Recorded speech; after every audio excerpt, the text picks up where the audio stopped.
Hi guys, it's me Nix again, and today we're gonna install two new items: the Alpine Star tailbag and the MT09 alloy wind visor.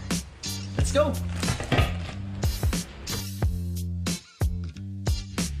Okay, so first that we're gonna install is the MT09 wind visor.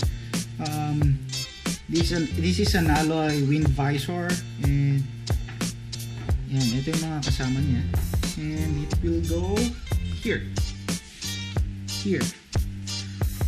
on the headlights, above the headlights of the MT09. So I think it's pretty straightforward. Just first is to install this mounting bracket, then I'll just need to mount the wind visor into this bracket, and I think that's very simple. First we need to do is to remove these bolts. We need to use Allen keys in removing the bolts.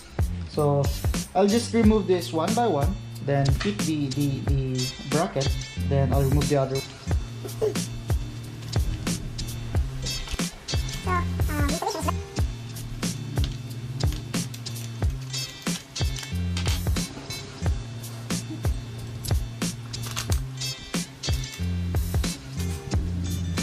Magalaw pa rin sila. Para ma-fit ko muna itong wind visor before natin siya higpitan totally. So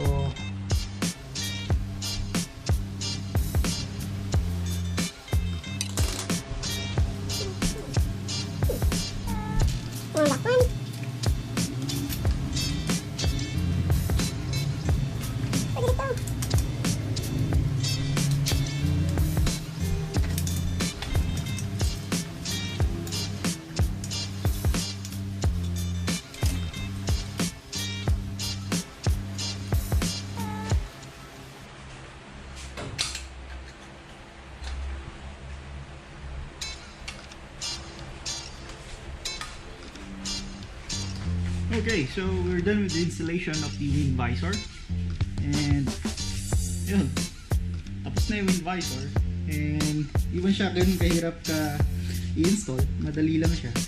It's very easy to install, very straightforward. Just remove the bolts here, then install the brackets here, then install the wind visor itself. So madali lang naman siya install, madali lang. Wala namang problema. Wala namang, may konting naging problema lang. may nalaglag na washer sa loob. Hindi ko na paano alisin. Pero nung inalog ko siya, nalaglag naman. So okay naman, wala na yung washer sa loob. And ayun. So next na i-install ko. Ano punta? Next na i-install ko is the tailbag, Alpine Star tailbag. Well, both of this nakuha ko siya sa 01 Moto. So deliver nila ito dito, in order ko siya online, then deliver nila. The Alpine Star tailbag is 1,800, and the alloy MT09 wind visor is 2,500. So 01 Moto, sa kanila ako ito. So for this one, I don't think we need any tools. We only need to remove the seat cover or the seat of the MT09. Then I'll attach the clips. So I'll show you how to install the Alpine Star tailbag in Yamaha MT09.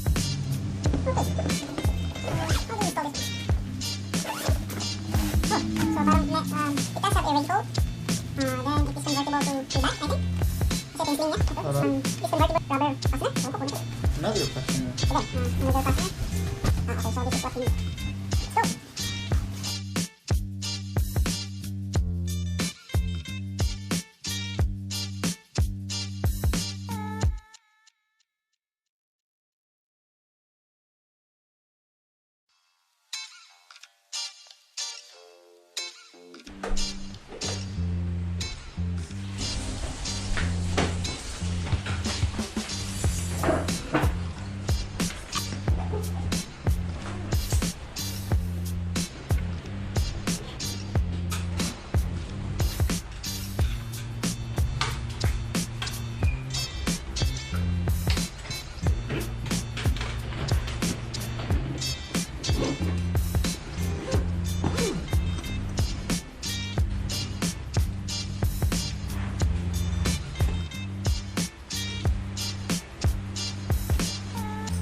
open. Boleh tuang sampai dulu lah. Boleh berkata.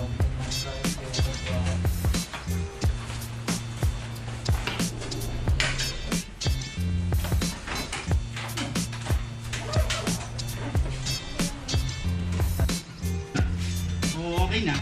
Tapos may installation ng tailbag and the wind visor of the MT09. And very easy lang naman sila install. So, thank you sa 01 Moto for delivering this one. And ayun. So, thank you for watching. I hope you enjoyed the video. Please like, share, and subscribe.